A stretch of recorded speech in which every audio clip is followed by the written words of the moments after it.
My name is Chad Hoover. My name is Brandon Overstreet. My name is Russell Goen. My name is Alfonso Jack. My name is Lisa Bennett. I'm Jack Snore. Cody Prather here. My name is Matt Ball. My name is Josh Carter. My name is James Bush. My name is Luke Stocking. My name is Jeff Jones. Brian Volpe. My name is Jeff Hodge. My name is Kevin Franklin. My name is Jamie Clancy. My name is Lonnie Ellerby. My name is Randy Howell, and you're listening to the Faith and Fishing Podcast.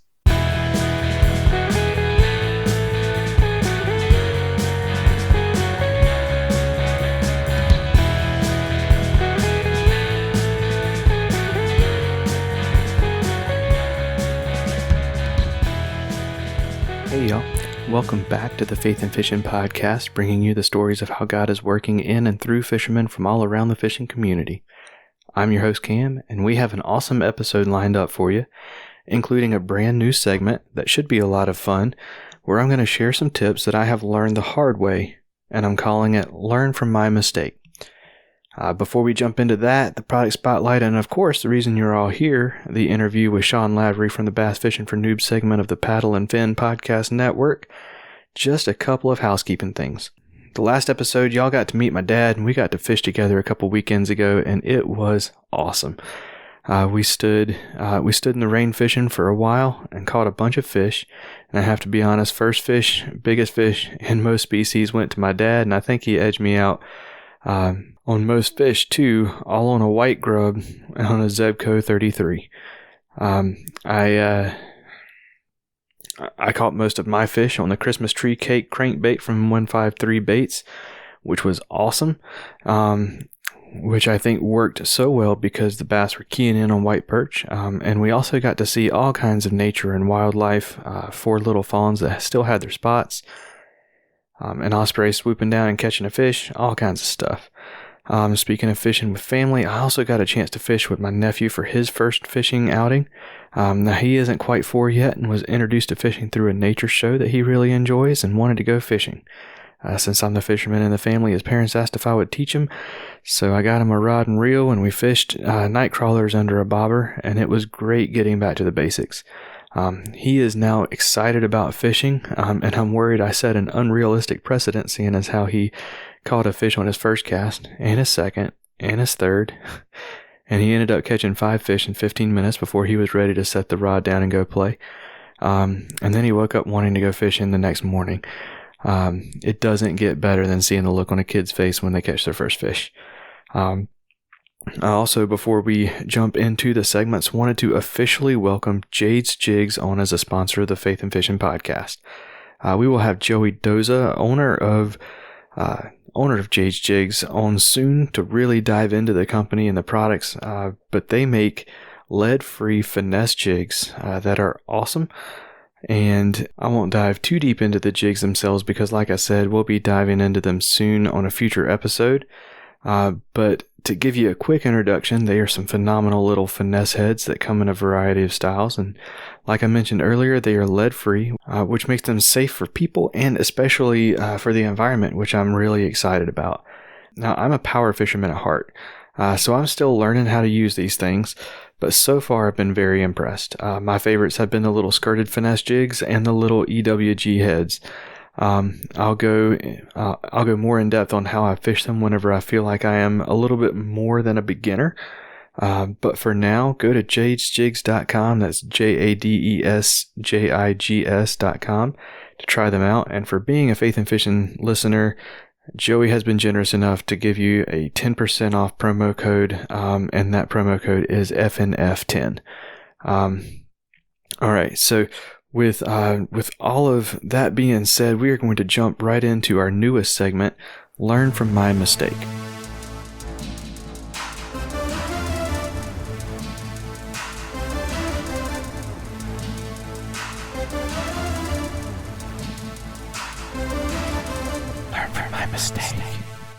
So I figured the best way to do this would be to tell you the story of my mistake and then tell you what I could have done differently so that hopefully you can learn from my mistake without having to repeat it yourself.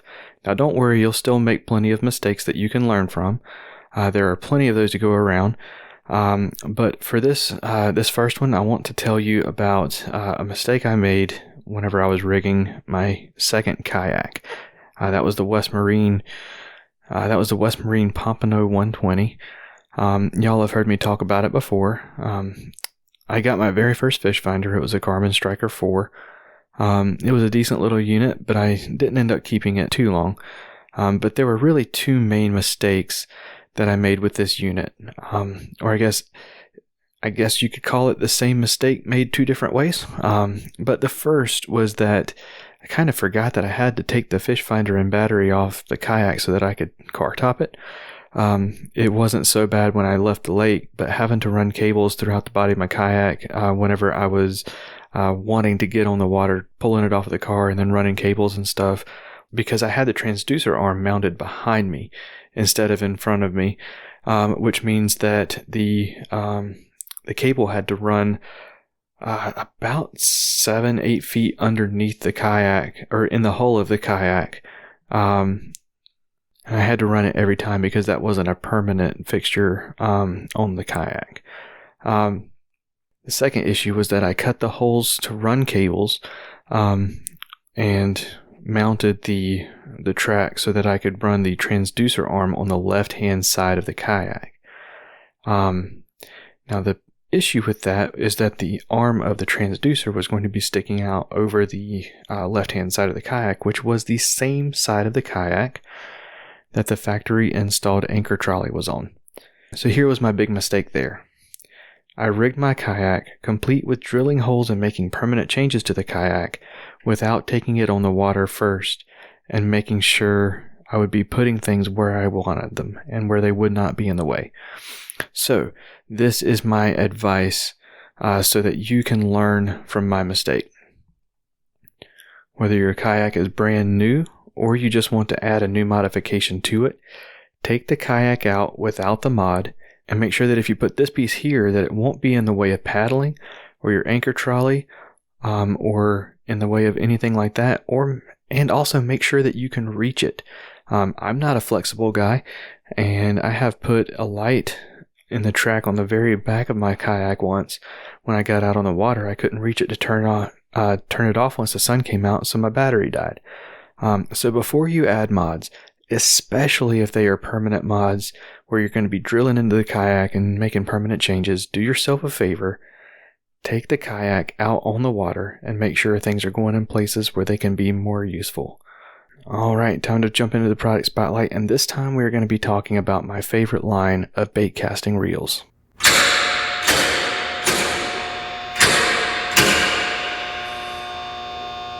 So ever since I started casting with bait casters, I have tried reels from a bunch of different brands. I used Abu Garcia for a while, and if anyone asks me my recommendation for a bait caster under $75, my answer will be the Abu Garcia Pro Max until another reel proves me wrong. I've used the Cabela's Fish Eagle. I gave away a Shakespeare bait caster after trying one cast with it a while back. I've used Quantum, tried Shimano. I don't hate Lose. The one reel I have from 13 is okay. Granted, it's on their lower end of the spectrum.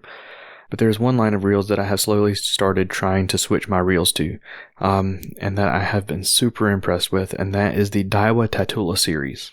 I have have used the Tatula 100, the Tatula 150, and the Tatula CT. So we aren't even talking about the higher end of the Tatula series here. But I have still been super impressed, and I really, really, really love these reels. The first thing I like about the Tatulas is that whenever you hold one in your hand, it feels like this is a durable reel and it's going to last a lifetime. It has an aluminum frame and body, and when you are used to the plastic and graphite, you will immediately feel the difference. The next thing I like about the Tatulas is the T-wing system.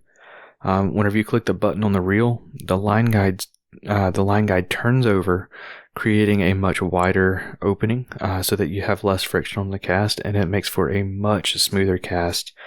And where I really notice a difference is on the distance of the cast. I can cast this thing a country mile, and it's super smooth for flipping and pitching as well. The The rest of the reel is also great. Everything just feels right. Everything fits the way it should to me. The handle grips, I don't know what they're made of, but they are big, and the grip is tacky. So even with my sweaty hands, I'm never worried about slipping off the reel. The brakes have something like 20 settings and are made so that you can use the brakes to make more of the adjustments rather than the spool tension knob. The only real wishes I have for these reels are more drag. I mean, 13.5 pounds is more than enough. I just tend to go by the motto of overkill is underrated. And another thing that would be great for me, just personal preference, is one of the micro click adjustments for the spool tension knob. But seeing as how I never have to use the thing, I don't miss it much. If all of that wasn't enough, the Tatula logo is just flat out cool. I know everyone has their preferences, so don't go out and change all of your reels to one brand just because such and such podcast or such and such YouTube or whatever, such and such pro says that that's the one you should be using. But if you haven't tried one, I encourage you to try one of the Daiwa Tatula baitcasters. Even if you don't love it, it'll be worth it to use it for a little bit. Each one tends to have its own specialty, so look and see which one is going to work best for you, and give it a try. Alright, so it is time to get Sean introduced. Jade's Jigs, based out of Southwest Missouri, make finesse jigs without the lead. Jade's Jigs are made with an eco-friendly tin bismuth alloy that weighs less than lead, meaning you can get the same water displacement and profile size with less weight on your finesse presentation for the fish to feel. Jade's Jigs offers a variety of styles including Ned heads, finesse EWG heads, and skirted finesse jigs, and they are ready to ship so you get the custom quality without the custom weight. If all of that wasn't enough, they flat out catch fish. Head on over to jadesjigs.com, that's JADESJIGS.com, to see what they have to offer, and since you are a Faith and Fishing listener, you can use promo code FNF10 to save 10% on your order. If you listen to Bass Fishing Podcast and you haven't heard of Bass Fishing for Noobs yet, what are you doing? Go give it a listen. You'll be glad you did. It doesn't matter if you feel like you're a noob or not. You can learn something from the Bass Fishing for Noobs podcast, which is over on the, you guessed it, the Paddle and Fin Podcast Network. I learn something new every time I listen to it, and the new episode that aired the week of this recording on fishing tubes was phenomenal. Joining us on the Faith and Fishing podcast for this episode is one of the co-hosts of the Bass Fishing for Noobs podcast, Mr. Sean Lavery. Sean, man, welcome to the show. Thanks, man. It's awesome to be on. I know a couple of my paddle and fin compadres have kind of beat me to the punch a little bit, but I'm super happy to follow in their footsteps. Absolutely. So far, Dan and Brad have had episodes air, and Armando's is going to be airing pretty soon. So, you're definitely not the first, but hopefully you won't be the last either. No, and it was cool to hear them talk about it too, just to hear sides of them that I don't get to hear very often. So. Yeah, for sure. So to get us started off, man, go ahead and introduce yourself to our listeners. Tell us who Sean Lavery is. All right. Well, my name's Sean Lavery. I live in York, Pennsylvania. Luckily, about 15 minutes from the Susquehanna River. So super great fishery right near me. I have a couple of lakes around me too. But I am a co-host of the Bass Fishing for Noobs segment on the Paddle and Fin podcast. I've been fishing. I fished when I was younger, but not a lot, because pretty much everybody who took me didn't really know what they were doing so much, and so I never really got into it when I was younger because I just didn't have any luck at it. Probably the earliest I really kind of started getting into it, my father-in-law got a bass boat while I was dating my wife, probably in the late 90s, and he started taking me out on the river some. But my fishing really didn't take off until I started kayak fishing, and that's kind of a long story too. I know I've told it on our show a few times, but I was 39 in 2016, and out of the blue, I ended up having a heart attack. Totally unexpected. I was really thought I was in super good health. I was training for half marathon at the time, was running races left and right, and really thought I was in the best shape of my life. And lo and behold, my cholesterol wasn't very good, not through any real fault of my own, just genetics. My body just didn't deal with it very well. So kind of out of the blue, in June of 2016, I had this heart attack, and it really knocked me for a loop because I couldn't do a lot of the things I had been doing. I was playing volleyball twice a week, plus running, and so a lot of the kind of faster-paced sports I was used to, I couldn't do anymore. Well, I couldn't do for a while anyway while I was recovering. So I started looking for kind of less aerobic activities, and at the time I had been researching kayak fishing a lot, but my wife still wasn't convinced that I would really stick with it enough to spend the kind of money I wanted to spend on a kayak. But after that whole episode happened, I kind of had a little bit of leeway to do what I wanted. She was just happy to still have me around at that point. So I got my first kayak, which was a Wilderness Systems Tarpon 100, and I started fishing out of it, and totally had no clue what I was doing. Had watched a ton of YouTube stuff, read a lot online, but just had no practical on the water experience at all. So it was kind of really a comedy of errors all over the place. But I, slowly and surely kind of kept trying and getting more time on the water. And about a year after that, I wasn't really super comfortable in the Tarpon 100. It was a small boat, kind of narrow, kind of tipsy. So I upgraded to a Jackson Coosa HD. And from there, that was kind of like the gateway, because then in that boat, I felt super stable. And that really is when I really kind of took off getting into fishing. I was fishing, as much as I possibly could. And from there, it just kind of exploded. And then I kind of got into Paddle and Fin. I'd been listening to their podcast for a long time. And I noticed Ryan, who was my co-host on the on the Noobs show, was like one of the only hosts that didn't have a co-host with him. And so I kind of just messaged him out of the blue. I probably deleted that email to him probably 3 or 4 times, thinking, what in the heck is he going to think of me just emailing him and saying, hey, you want to co-host? But I sent it, and he called me like that night and said, I've been thinking about it a lot, and I was, going to, start looking for a co-host anyway, but, hey, I'll interview you. And I ended up talking to Brian, who kind of originated Paddle and Fin, and they both said it seemed like a good fit. So that was February of last year, and I just haven't looked back, and it's just been a crazy ride since then. So absolutely, yeah. This interview is going to be. It's already been a little bit of a wake up call for me, because I'm 33 and I am working on getting my cholesterol down. I have really bad cholesterol, so I probably need to be taking it more seriously than I am. It really is. I tell everybody, even if you don't think it's bad, just get it checked, because you never know. And like me, I thought I would have never guessed in a million years that my cholesterol is bad.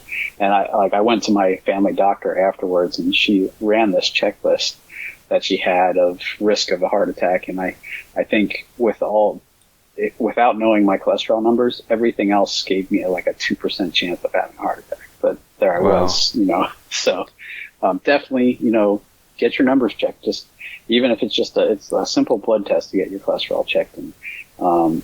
And then, once you know what it is, you can start doing things to improve it. So, yeah, I need to start taking that more seriously for sure. But yeah, man. So let's talk about bass fishing for noobs.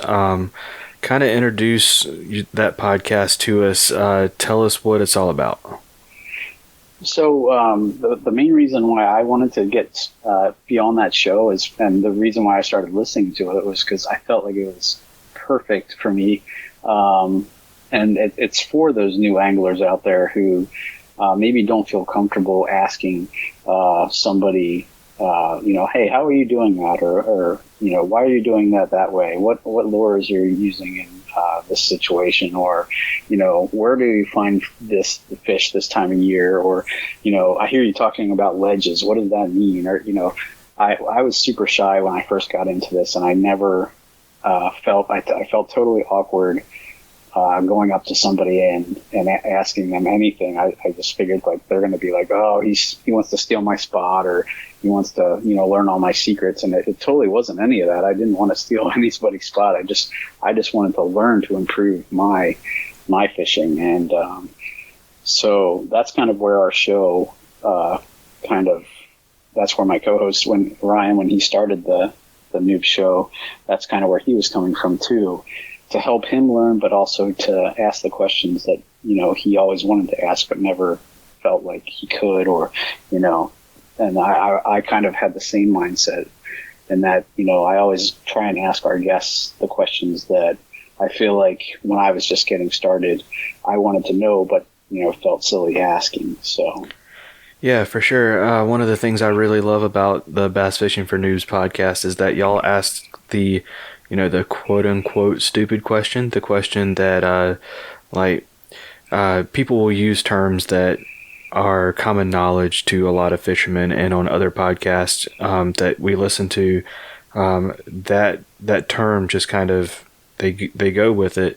Y'all ask what that term means, and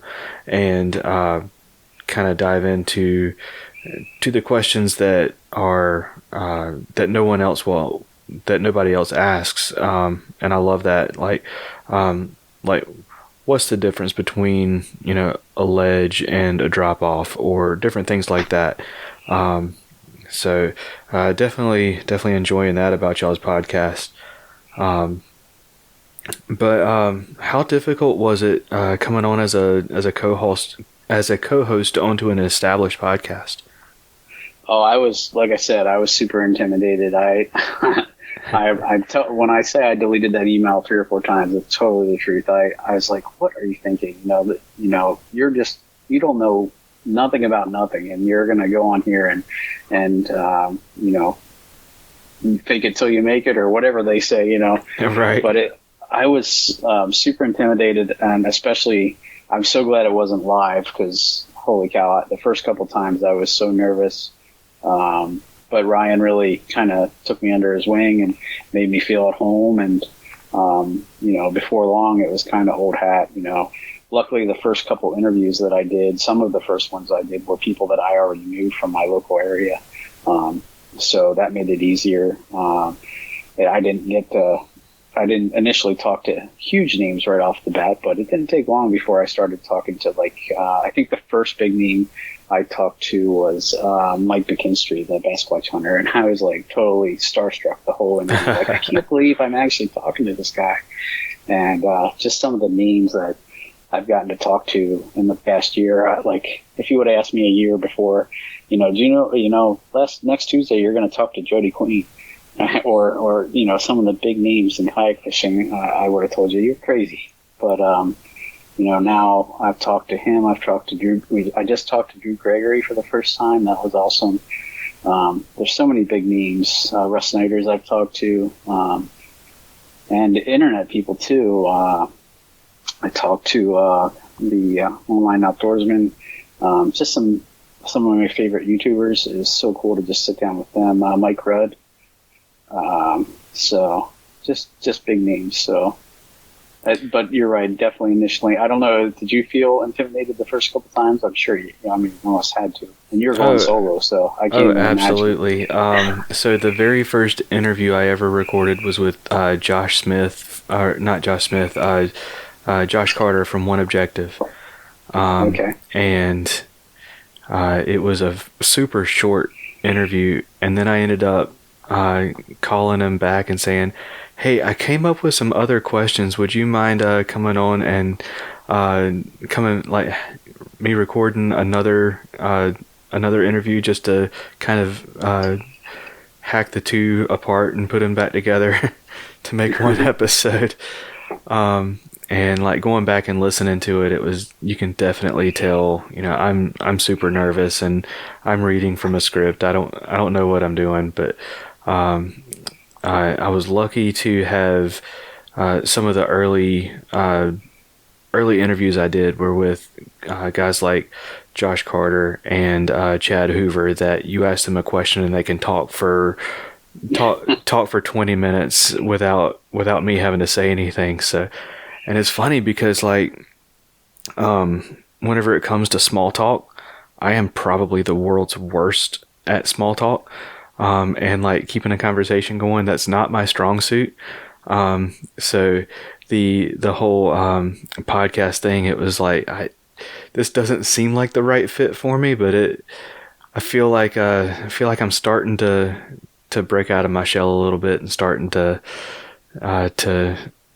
find my fit here. So I know the feeling. And normally I would 100% agree with you about the only thing I feel like I can talk about at length without any kind of prompting or anything like that is fishing. There's a few other things in my life I feel like I could, but if I had to make small talk on many other topics, I would be kind of clammed up most of the time, I believe. But I feel like for whatever reason, the passion I have for fishing makes it easy to talk about. So, absolutely. Well, let's break into the meat of stuff. So, in a nutshell, kind of tell us what it is that you believe in, and the story of how you came to believe in it, and kind of give us your faith story, man. Cool, man. Yeah. So that's another interesting story. When I was young, I was baptized Catholic. I went to my parents separated when I was 5, and my dad was in the Catholic Church, and my mom was in a Protestant church. And so for the most part, I went to Catholic church with my dad, and so I was baptized Catholic, went through catechism classes, first confession, all that fun stuff. But never really felt at home in that church. When my father moved to Arizona, I was probably 10 at the time, and he started going to a Catholic mission out there, and it totally was a different environment than the cathedral type of Catholic church that I went to here in Pennsylvania. It was like much more kind of at home, more, I don't even know what the right word is, not as rigid or regimented, and so that kind of got me a little bit more into my faith, but I didn't really dive deep into it until I started dating my wife. I was big into volleyball at the time, and she actually dated a friend of mine a few times, and he said, I think you get along really good with my friend Sean. And so she ended up, she knew that I liked volleyball, and she was a volleyball player too, and her church was having open gym volleyball, so she invited me to start coming to that. And one thing led to another, and I started attending her church, which was a Methodist church. And that's when I kind of got started, because a lot of the youth group kids were at volleyball. I kind of got to get along really well with them, and we started a junior youth group with my wife there while we were dating, and that was kind of what really got me hooked on helping out with the faith. I went on I'm trying to think of what that trip was. We took the kids to a retreat. I'm just drawing a blank on what it was. But that week, it was actually like a weekend, I guess. We were supposed to go with our pastor from our church, but he didn't tell us that he was actually leading the whole retreat. So we kind of had our group all to ourselves and were responsible for them. We didn't anticipate that, but I kind of got put on the spot and was asked, what do you feel? And tell these kids how you feel. And it really made me think and kind of dive deep into what I really felt and thought. And I came back from that it was confirmation camp. That's what it was for the kids. They were like junior high. And I came back from that retreat just on fire.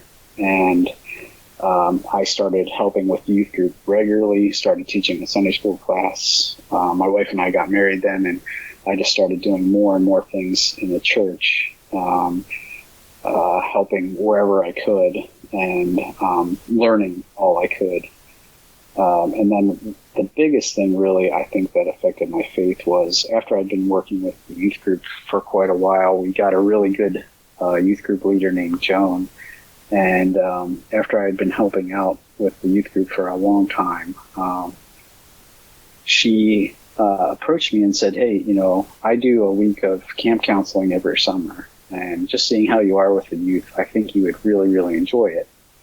And I thought about that, and I'm like, I don't know enough to be a camp counselor. I felt like I again, didn't have the expertise to lead someone else. So I was like, I'm still learning my faith and where I am in my faith journey, and to have the responsibility of, trying to help someone else on theirs, I just didn't feel like I was up to it. So probably 2 or 3 years in a row, she kept asking me, hey, camp week's coming up. You want to be a counselor? And I was like, nah, I just don't know. And so probably, I think the 4th year she asked me, she said, this is my last year at camp.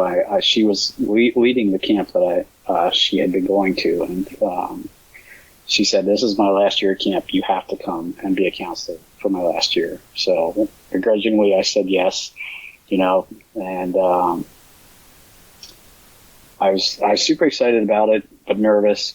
And then the week before camp, we have meetings all summer long about, everything that planning and all the games and stuff we're going to play and all the Bible studies that we're going to do. And I was, listening to all that and being part of that was awesome. And I was super excited. And then the week came that I was supposed to go.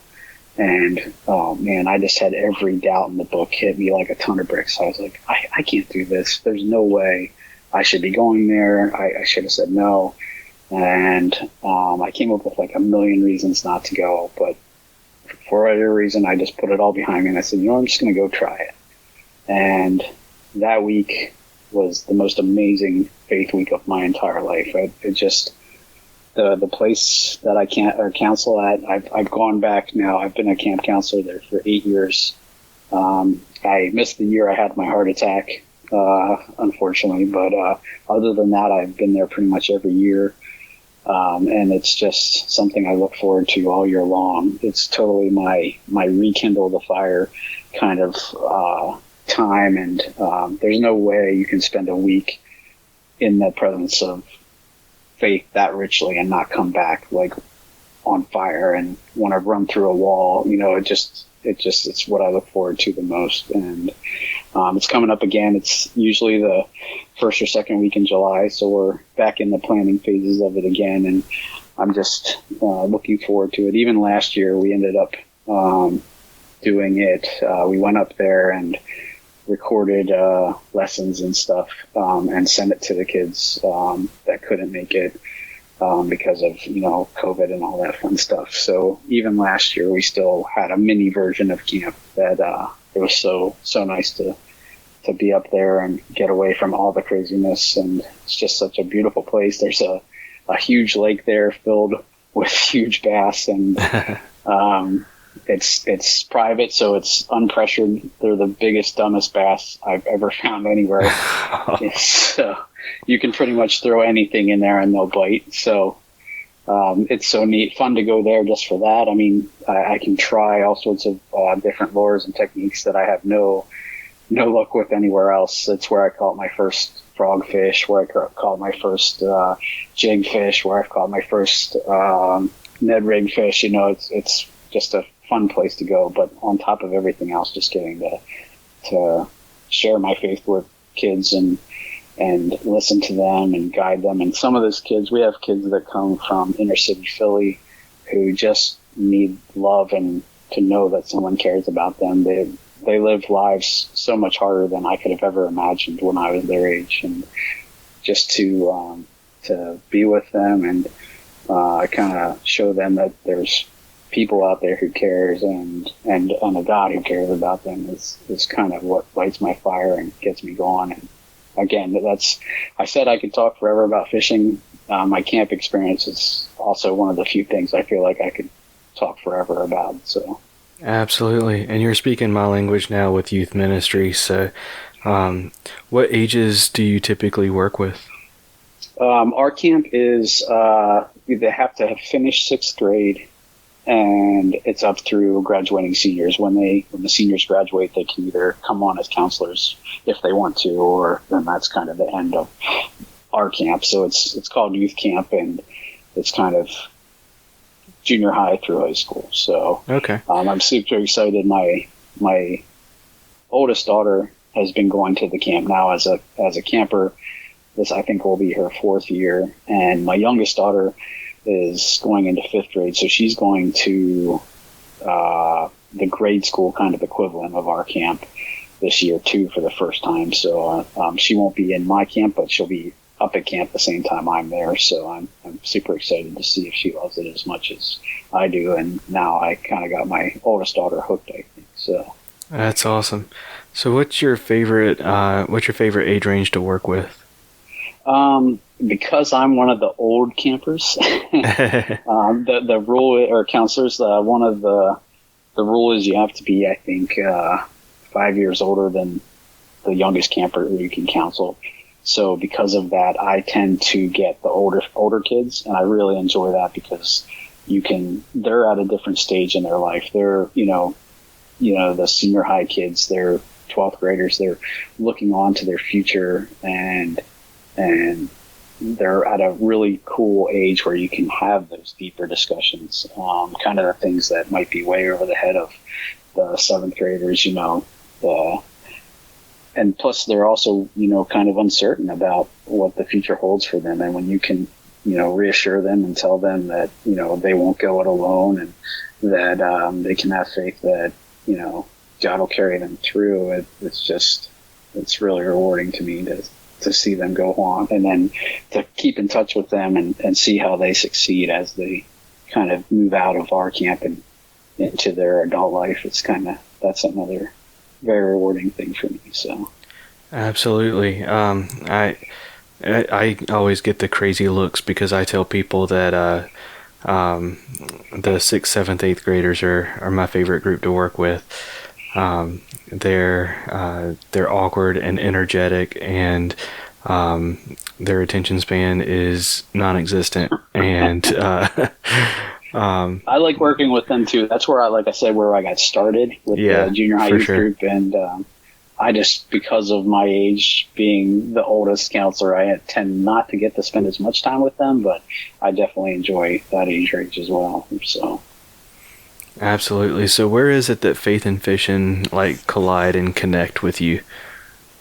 It's my escape.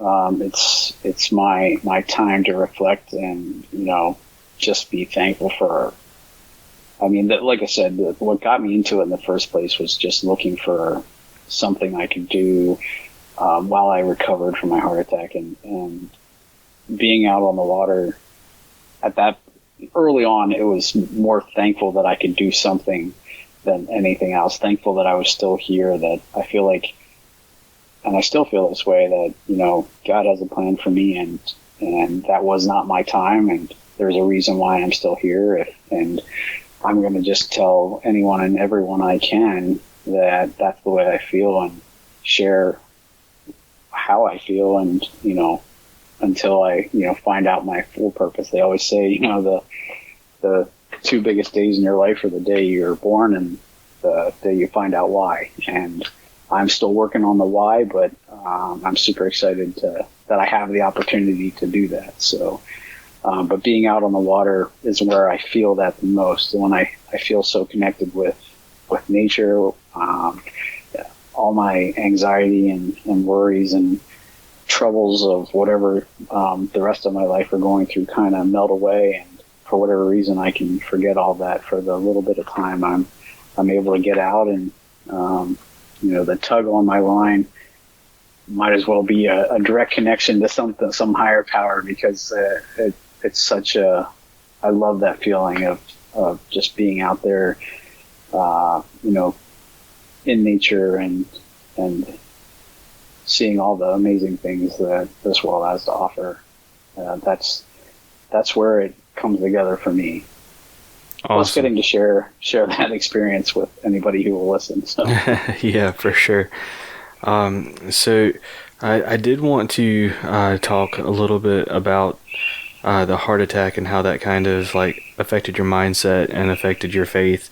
Was that something that it was kind of a rough patch in terms of faith, or was that something that it was like it just kind of bolstered faith and strengthened it? Like, what did that look like?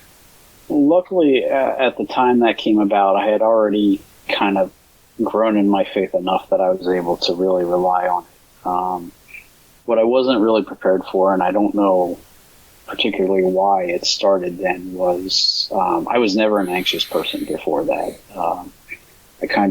I had worries, but it never got to me. I never understood when people would say, "Oh, I had an anxiety attack," or I couldn't sleep at night because of that. I mean, I've had, rough days leading up to that, but after that, I was just constantly worried that every little twinge I felt, or every little anytime my heart would flutter or anything, I felt like I'd just get super anxious, and it's still that way. Like last year, through all the COVID stuff, I had my anxiety was kind of peaked again, and it's something that I didn't anticipate having to deal with until the heart attack kind of sprung it on me, and it's only kind of gotten worse from there. So it's been an interesting ride with that. That's definitely been something I've been learning to deal with. And last year, having to kind of not be able to experience my faith the way I was used to, being able to go to church with any regularity, be with my support group that is my church and my church family, my camp family. We did luckily get together a little bit last year, and that helped immensely, but it kind of did make me feel a little bit alone, and I really had to lean more on my faith at that point, and really kind of learn how not to rely so much on other people, but directly on my communication and through prayer and other things like that, because I didn't have my support structure as readily available as it had been. So, but the like I said, the biggest thing was the anxiety, and I think after the heart attack, I just started reading up on it, and probably shouldn't have, because I read all sorts of things about how you can have PTSD from heart attacks and stuff like that, and it just seemed to spike my anxiety level like crazy. And right.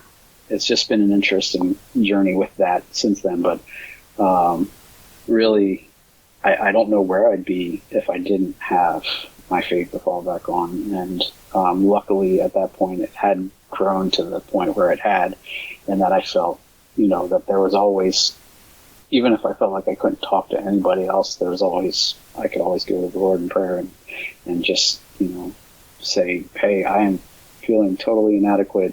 I'm feeling totally unprepared for where my life is at the moment. I don't know why this happened. And, as I wrestle with those questions, that's when I got that reassurance that, hey, you did have a rough patch there, but you survived, and there's more for you. And once I got to that point, I was able to really talk about to anybody who would listen, hey, go get your cholesterol checked, be healthy, live for the now. Don't take any day for granted. I really had never expected. It was so weird to be, I still remember laying in my hospital bed, thinking, 2 days ago, I would never have guessed I'd be here today. I have no why am I here? Like, what did I do? And to go from that point to where I am today, definitely an interesting journey. And, obviously I've had super supportive people in my life. My wife and my kids, my family has been amazing. I had a pastor who was my pastor at the time of that. He was kind of helping our church through a rough patch, and he was really and has been a mentor to me. During that time, I also took some classes, and I'm now a certified Christ servant minister in the United Methodist Church. So I've done sermons and those kind of things too. All sorts of things. I've done prison ministry, which I never would have thought I would have done. So definitely twists and turns that my life has taken as a result of my faith, taken me to places I never ever would have thought I'd be. So That's awesome. Yeah, it's amazing how stuff like that kind of takes who you are and kind of solidifies who you are, helps you find exactly who it is that you're meant to be, and kind of in a lot of ways can end up being the thing that propels you to it. Amen. Yeah, it's been something that looking back on it, I almost wonder. I feel like my life would be so boring. I would have just been, going about my days, working and coming home and working and coming home. But now I feel like I have so many different purposes that it really has brought meaning to my life. So. Awesome. Yeah. So, like you said, we could go on about ministry and youth ministry and how God has changed our lives all day. But another thing we're here to talk about is fishing, and we can talk about that too. But so this, I always make sure that I get to ask this question to all of my guests. So it's my favorite question that I get to ask. What fishing story or memory means the most to you? That's an interesting question. I want to say, it's not really fishing. I went crabbing with my stepdad, and I did that a lot, as much as I could. And that's time on a boat spent with my stepdad. He passed away 3 years ago, and there's still not a day goes by when I'm out on the water that I don't think about him and the time we spent together. He was a big fisherman when he was younger, and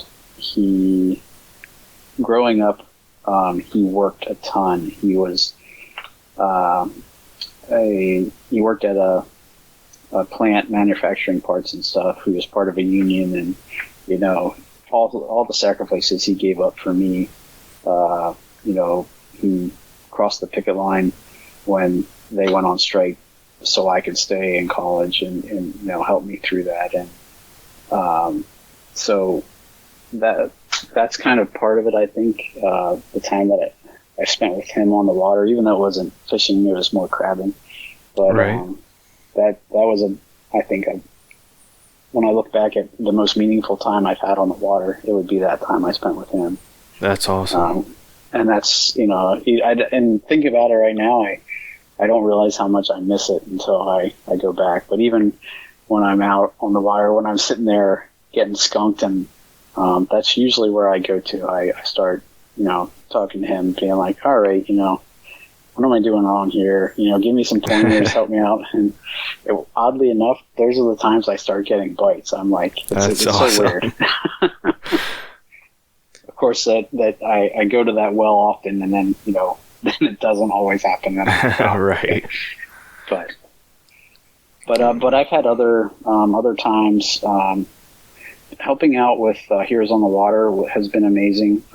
We just talked about that on the Paddle and Fin podcast. But that was I kind of started out Heroes on the Water looking for just kind of another way to kind of make friends with fishermen. I figured the more fishing friends I have, the more knowledge I'll get.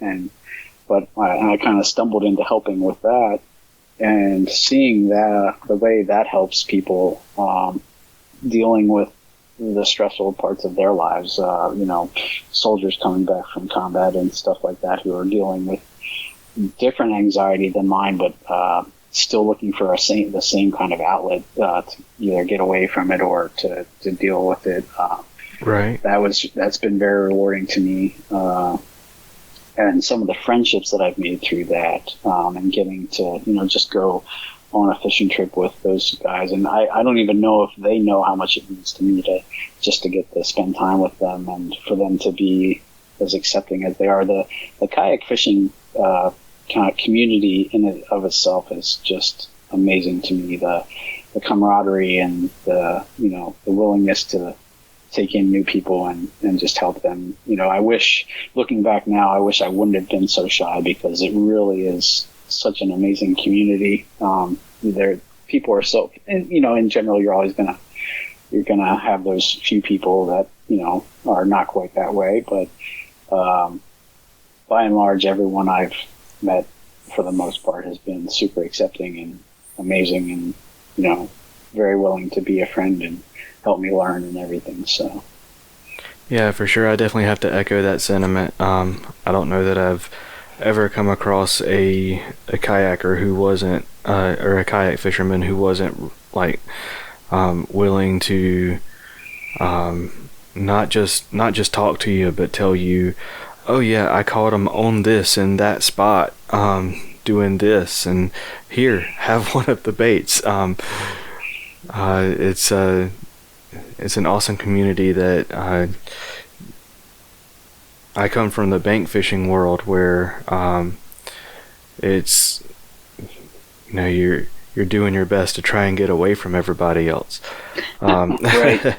And out in the kayak, you're paddling up to people to see what they're doing and to tell them what you're catching them on and stuff. And you sit there and fish side by side with each other. You got the whole lake, and you're fishing side by side with them, and that's like, you're okay with that. It's still something I'm getting used to. Right, same here. And I mean, I don't know how many times I've got me in trouble, because I'll tell my wife, I'll be like, yeah, I'll be home at such and such a time, and then I get off the water and they're at the ramp loading things up, and somebody will come over and be like, hey, that's a pretty nice kayak. Do you mind if I check it out? And next thing I know, 45 minutes later, I've talked to that person.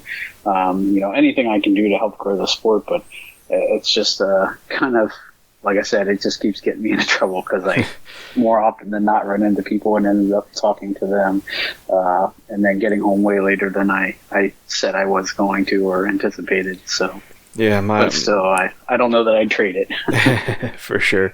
Yeah, my wife would definitely tell you that I have the same issue. So I did want to ask about with Heroes on the Water. What kind of role do you have whenever you're out there with the Heroes on the Water? Usually, the couple times that I've done it, I've helped people. They really need people to do everything. I've gone out with people generally they ask for guides, so someone who can paddle along with one of the people, just to help them. If they're new to paddling, you can tell them, like, hey, keep your head between the rails. If you want to paddle or you want to turn left, you paddle on the right side. Teach them different strokes and stuff. Just basically help them get around. But then if they want to fish, then you can also, kind of, help them a little bit with that. If they don't know where to cast, kind of direct them. If they don't know how to cast that part, help them untangle knots and those kind of things. But even just talking to the people there, a couple of the events that I did, I just kind of was like the loader. So I stand there at the edge of the water, and as they come in or go out, I get them seated, see them on their way. And really, that's kind of, I said this in our podcast, that's been some of the most fun, because when they come, you can see them when they leave, and they might be, apprehensive about it if they've never done it before, or not quite sure how it's going to go. But then when they come back off the water, and they have the huge smile on their face, and they're laughing and, having a good time, it's cool to be able to see that release and know that, they're experiencing the same thing that I've experienced, and now they're going to go and tell somebody else about it, and just see that enthusiasm grow is cool.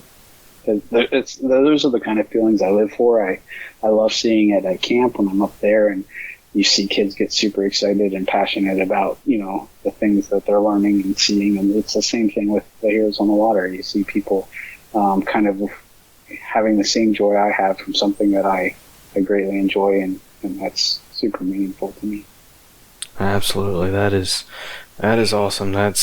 We don't have a local Heroes on the Water chapter here in Raleigh, so the closest one is about 2 hours away in Fayetteville, which, I mean, it makes sense for there to be one in Fayetteville. There's a base close by. I want to say it's the Marine base is close by.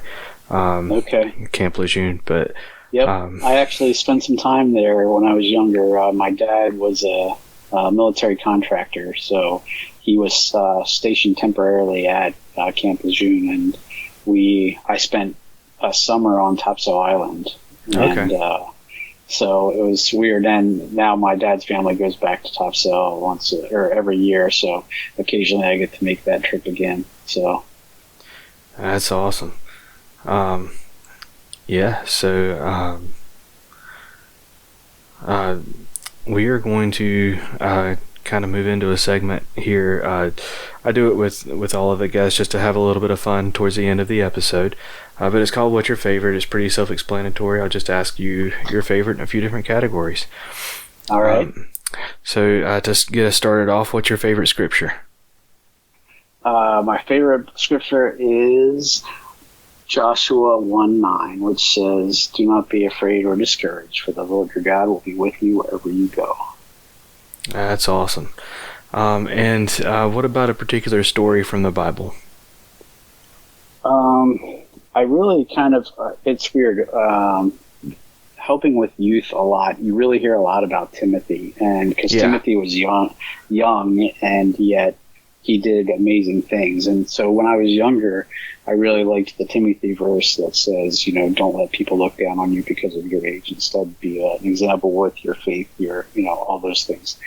So when I was younger, that was my favorite Bible verse. But now that I'm a little bit older and, I've dealt with the anxiety and stuff, that's why I kind of got away from Timothy. But it's still somebody I look up to because he is an example of his faith. And I feel like if you can live that out, if you can reflect your faith out to the world, then you're doing exactly what, God asks of you to do. And that's, show the world his love. So that's why Timothy is kind of my Bible hero. So. Awesome. So what's your favorite fish to catch?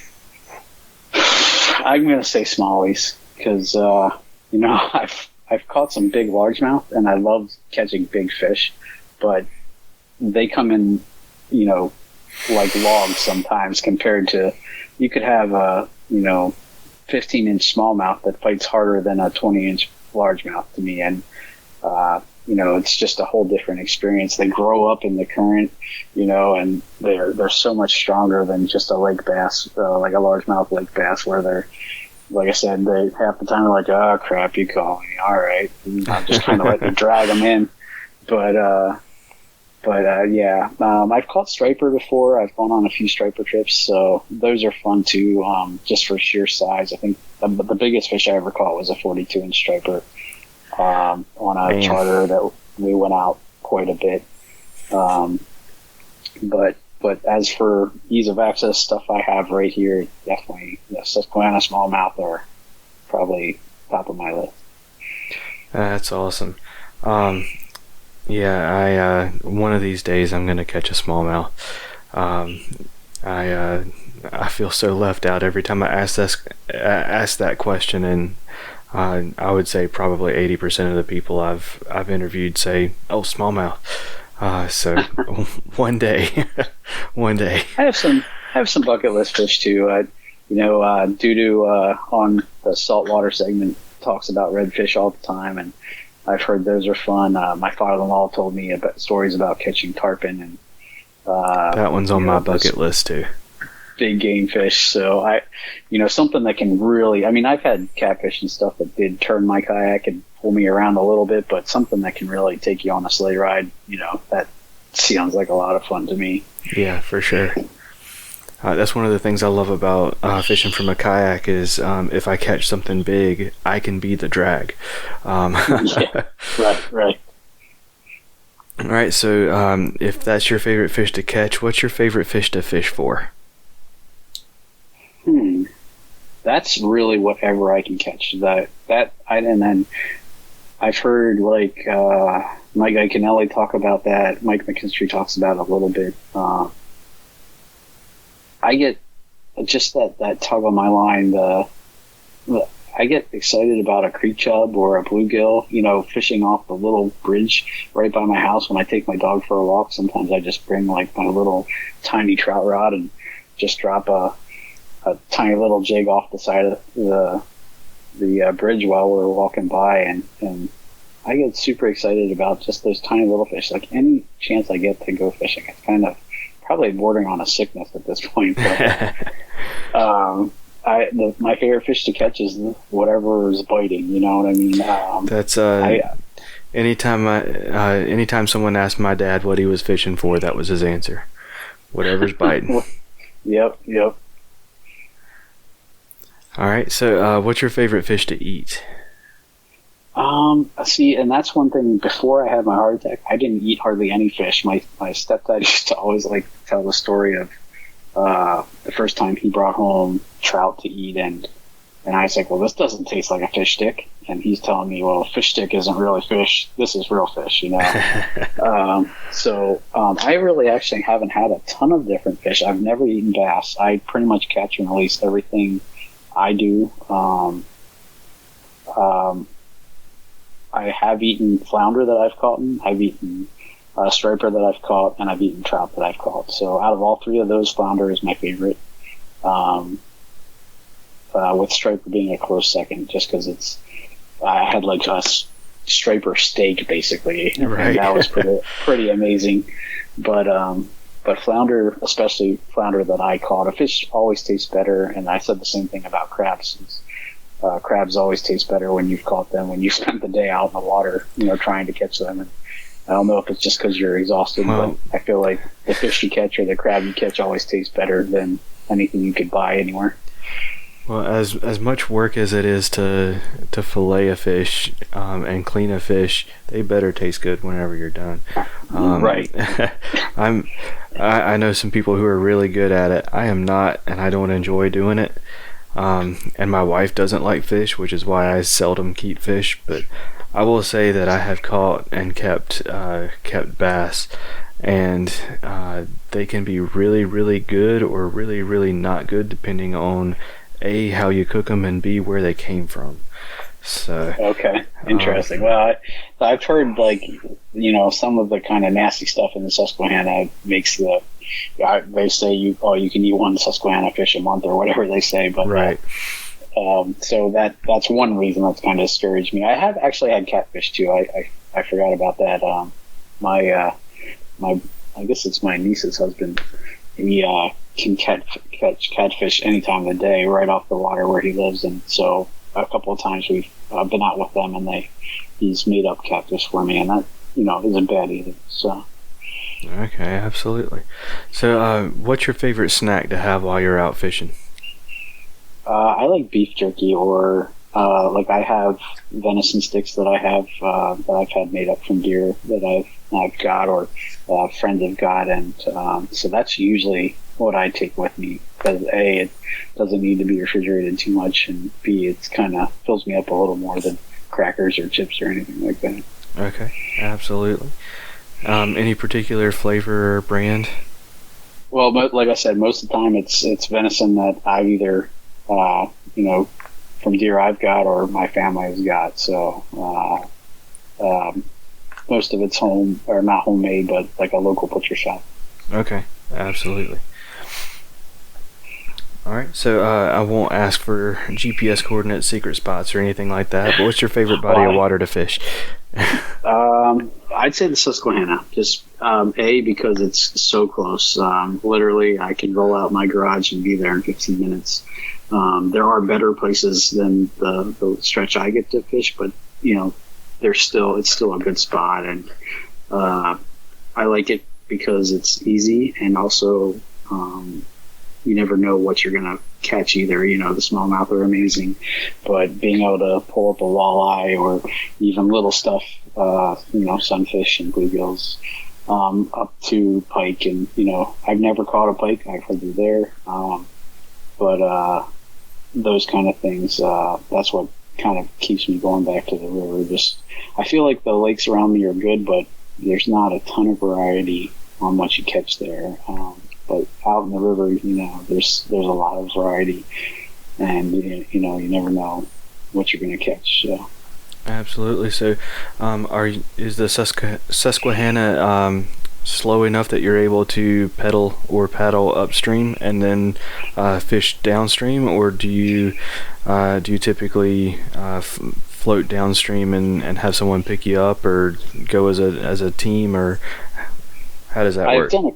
I've done a couple floats, as I've done a few tournaments with the Kayak Anglers of Central PA and some of the Heroes on the Water guys. They do floats, but most of the time it's just me. I'm usually by myself, and in that case, I'm going out and kind of coming in and out of the same launch. So I tend not to go if I don't think I can, make it back, but. And it really depends on the time of year and the weather. Right. It can get to the point where it can easily get to the point where I can't paddle against the current or pedal. Now that I have a pedal kayak, I can do a lot better. I feel like I can anyway. So that's made me a little braver when the water's a little higher, but I still don't risk it too much because I've just heard too many stories and had a few close calls where one time in particular I went out and the forecast was windy in the morning, but was supposed to die down. And so I went out in the morning and it was windy, but I was like, you know what, I'll just paddle upstream first as far as I can make it and then just float downstream. That way I know that I'll be fine and I won't be fighting anything. But so I paddled upstream. I ended up, I had a drag chute that I never played with before, so I'm like, I'll just use this, so I'll at least hopefully slow me down going down. And so I put out the drag chute, started casting, eventually caught a smallie, but as I was reeling him in, he got wrapped all around my drag chute. And so I pulled the whole knotted mess up onto my lap and started, I got the fish off and then was working on untangling everything, not paying attention at all to where I was. And by the time I got everything, I should have just cut the line and pulled it out like that, but I was trying to untangle it. And by the time I looked up, I had floated way downstream past where the launch was. And instead of getting calmer, the wind actually picked up and it got to be where I couldn't make headway back upstream. And I knew my truck was upstream. So I was like, wow, I called my wife. I was like, I'm not sure how you're going to get me, but I can't make it back to the truck. So I told her to start brainstorming some ideas. And in the meantime, a boat went by me. I tried to flag him down to see if he could tow me, but he didn't see me. And I finally made it over to shore and ended up getting to a shallow part where I could walk at least a little with my kayak, enough to rest my arms, enough to kind of make headway. And then I finally made it back to the truck, and my arms were like so dead I couldn't even lift my kayak in the back of my truck. And, so that lesson learned from that day was just be careful and definitely totally check the weather and double check the weather to know for sure what's going to happen, because that was probably the first time I ever didn't think I was going to make it back to the truck. I was like, well, hopefully somebody can come downstream and get me, because I wasn't sure how I was going to get back. But for sure, yeah. The very first time I took my kayak out, it was like was the poster child of what not to do. But I didn't know any better. I had a 10-foot Sun Dolphin Journey, which to tell you what kind of boat this was. Whenever I put my flush mount rod holder in, I cut the hole with a pocket knife. But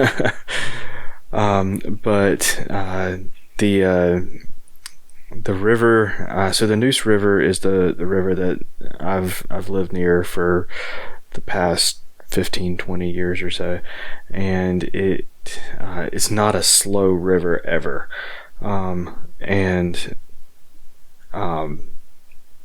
it was at flood stage this particular day, and I decided I was going to go out on the river in my new kayak. I had my PFD because North Carolina law was, or I guess it still is, it has to be on your boat. It doesn't have to necessarily be on your person. So it was strapped to the front of my boat where I would never be able to reach it in 100 years. And I didn't have my phone like close by. It was in the hatch, in a dry box. So I get out there, and right away it's like paddling on a treadmill. I paddle with everything I've got, and like the tree beside me doesn't move. And of course I've got this really cheap Walmart paddle that flutters every time I put it in the water.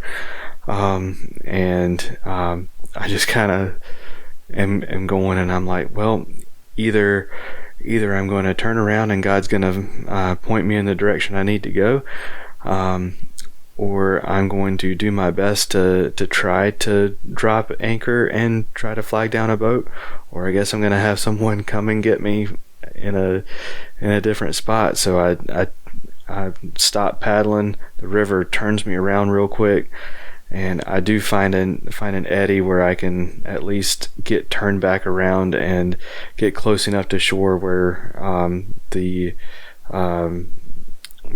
current's not quite as bad, and was able to get back to my car. But talk about some lessons learned that day.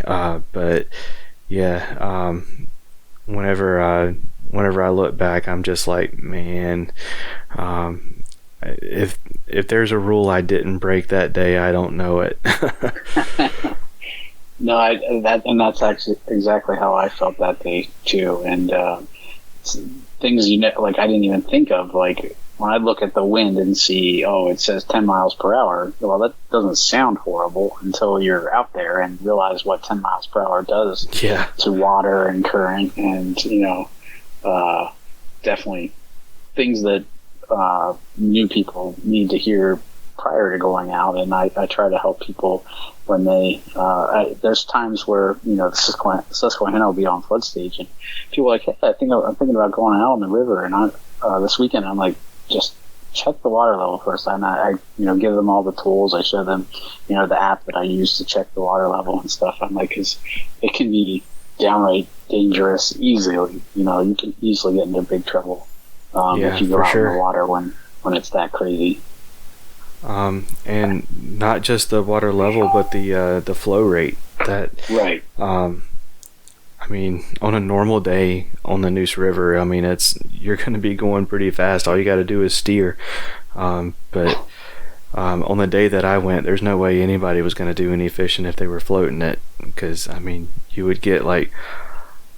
You would cast, and by the time you started retrieving, your lure would be way behind you. Right. Well, not and what are you going to do if you snag?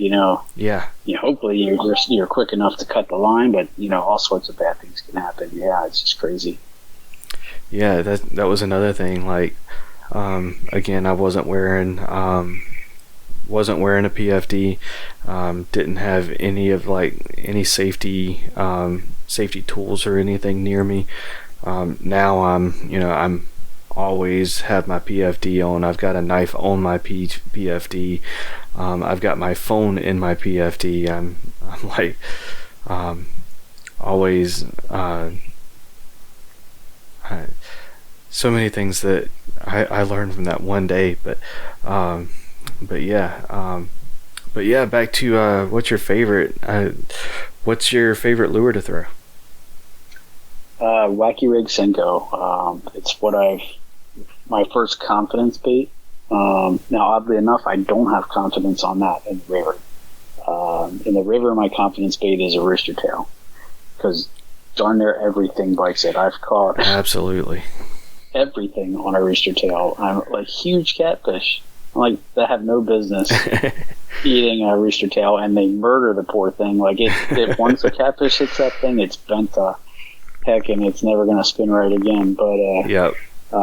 So on the river, it's a rooster tail. On the lakes, it's a Wacky Rig Senko. Yeah, my very first confidence bait was a Panther Martin, so I'm with you on the rooster tail.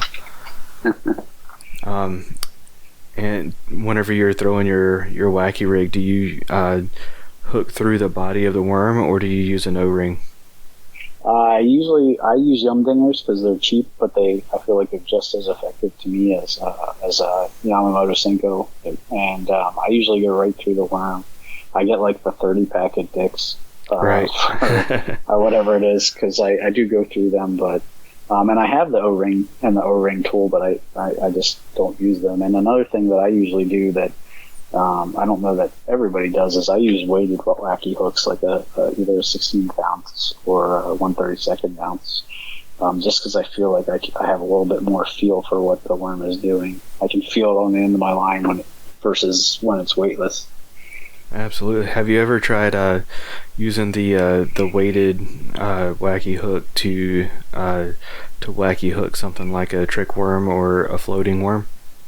I did a few times. My uncle swore up and down about this Berkeley. It almost looked like an earthworm, and he said, "Oh, Wacky Rig this," and I'm like, "Oh, it's so skinny. It didn't even work." And sure enough, when I went out, I had thrown a fatter Yumdinger for like a whole day and didn't get any bites. And then I'm like, well, I got to catch something soon. I want to get skunked. And then I found that pack of the Berkeley earthworm looking things in my pack, and I hooked it right in the middle like a regular Wacky Rig, but it didn't look right. But man, I caught two on the way back to the ramp, and I'm like, oh, it saved me from getting skunked, so made me a believer. I hear you. Yeah, and the O-rings, I tried them once, but I didn't realize that they had different sizes. And the O-ring I had was so small that whenever I put it on the worm, I used the tool. Whenever I put it on the worm, it actually like cut the worm in half. That's definitely a lesson learned too. But yeah, so I've been trying to try the Nico rig a little bit more. Dan Perry, who you've talked to, was talking to me about that and how much luck he's had with it. And I haven't had as much luck with it, but I haven't thrown it a ton. That's kind of been one of the baits this year that I'm trying to get more comfortable with. So absolutely. And last but not least, man, what's your favorite time of year to fish? That's a good one too. Probably spawn, I'd say, and that's different on lakes than the river. But we're kind of coming out of spawn on the lakes here, but I think the river is just kind of getting to that time of year, and especially now with the cicadas coming and mayfly season coming, the river should just start to get on fire right now. So for sure. Awesome. Well, we're going to start wrapping things up, man. What do you have lined up for you? What's coming down the pipe? I have a couple of kayak anglers of Central PA tournaments that are coming up, so I'm looking forward to that. Still on the fence about the Hobie is coming back to Harrisburg, which is about half an hour north of me. Last year, all the big name people were there, and I'm like, it was so close. I should have just went and fished it. It's a little bit of a heftier price to get into, but I did look at it, potentially thinking about it this year, but I'm on call again that weekend, so that would be a pretty tough thing to do, to spend that much money, get out on the water, and then get a call where I have to go into work. Right. So I'm still kind of on the fence about that, but I'm thinking about that, contemplating that. I'm not sure yet. Then I have my camp week coming up, second week of July, so I'm looking forward to that. And that's kind of what's in my immediate future. So Absolutely. And if you're allowed to share any of it, what's coming up for Bass Fishing for Noobs? That's a good question. We're still always looking for guests. I have one particular kind of well-known YouTuber that I've been talking back and forth. Just haven't gotten a time lined up yet to have him on. Informative Fisherman. Have you ever heard of him? I have heard of him, yeah. I've been shooting around with him, trying to get him lined up, so I'm hoping to get him on. And Ryan has a bunch of local guys by him that we've been kind of shooting back and forth with, too. So I think that's kind of what's in our immediate future as far as the Noobs show goes. Awesome. We just came off the Drew Gregory episode, so that was kind of like a big one for me. Yeah, for sure. I'd been looking forward to talking to him for a long time, so... Yeah, I'll have to get Chad Hooper on yet. I haven't talked to him, so I know he's been on Paddle and Fin before, but never on the Noob show. So maybe I'll reach out to him. Yeah, absolutely. And I want to give you an open floor for any sponsors or supporters you want to give a shout out to, say thank you to, anything like that. I'm still totally a noob as far as sponsors go. I don't really have any sponsors yet. I definitely don't want to, jump. I haven't gone out looking for anything, but I have a ton of products I love to use. I kind of, I'm not sponsored by any of them, but I love St. Croix rods. I've been using them, slowly as I, replace more and more of my rods. That's what I've been using, and I really have gotten to like them. I love, Rooster Tails, Z-Man products, those kind of things, they just keep me going. Yum Dingers are amazing. Again, I'm not sponsored by any of those people, but they're all products I believe in and use a lot of. So I'd like to thank the guys at Paddle and Fin for giving me a shot and letting me have all the fun that I've had with them. So, and of course my wife and my family for being super supportive of me and all my crazy adventures that I tend to go on. So awesome. And what about social media? How do people find you if they want to contact you or follow you or listen to Bass Fishing for Noobs? Yeah, so you can find Paddle and Fin and Bass Fishing for Noobs on any place, any podcasts, like all the big podcast places. It's on YouTube. There's a Facebook page, Instagram. I'm on Facebook mostly. You can just search for my name, Sean Lavery. Nothing crazy there. I'm on Instagram too, but I'll be totally honest, I don't check it a ton. I'm still learning that side of the game, but yeah, that's pretty much it. Awesome. Well, Sean, thank you so much for your time and for coming on the show. I really enjoyed it, man. Yeah, thanks, Cam, man. It was awesome. I love getting to talk fishing and getting to mix faith in there too. It's two of the things that I can talk about forever. So. Savior Outdoors means peace of mind out on the water. Savior makes retrieval devices for fishing rods, bow fishing bows, action cams, and more, so when you drop your gear in the water, you can get it back, meaning that you don't have to panic when your gear goes in the drink. Check out SaviorOutdoors.com, that's SAVUR Outdoors.com, to learn more and to try them for yourselves. And since you're a Faith in Fishing listener, you'll get 15% off of your purchase whenever you use promo code FNFP15. Another huge thank you to Sean for coming on the show and sharing his story with us. I'll leave Sean's links in the show notes as well as the links to all things Faith in Fishing, Jay's Jigs, Savior's Outdoors, and the links to the Daiwa Tatula series, and also the links to Paddle and Fin. And be sure to go check them out for the Bass Fishing for Noobs segment and all of the other segments. We've had several of their hosts and on the show, and even one that wasn't a host at the time but is now, Mr. Drew Gregory, and he is going to be joining the Reel Down Dan Perry is going to be starting a new podcast, and Drew's podcast, which was Hooked on Wild Waters, is going to be River Bassin', and they are going to be on Paddle and Fin. So there is a lot of awesome things happening over at Paddle and Fin, so go check them out. All right, so that is going to do it for this episode. Get out there, catch some fish, take a kid fishing if you get the chance.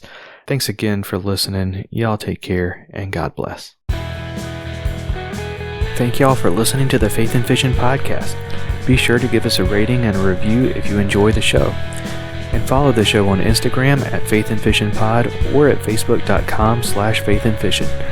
Be sure to reach out to one of the amazing pastors in your community if you have questions about faith, and make sure you join the Faith and Fishing community on Facebook.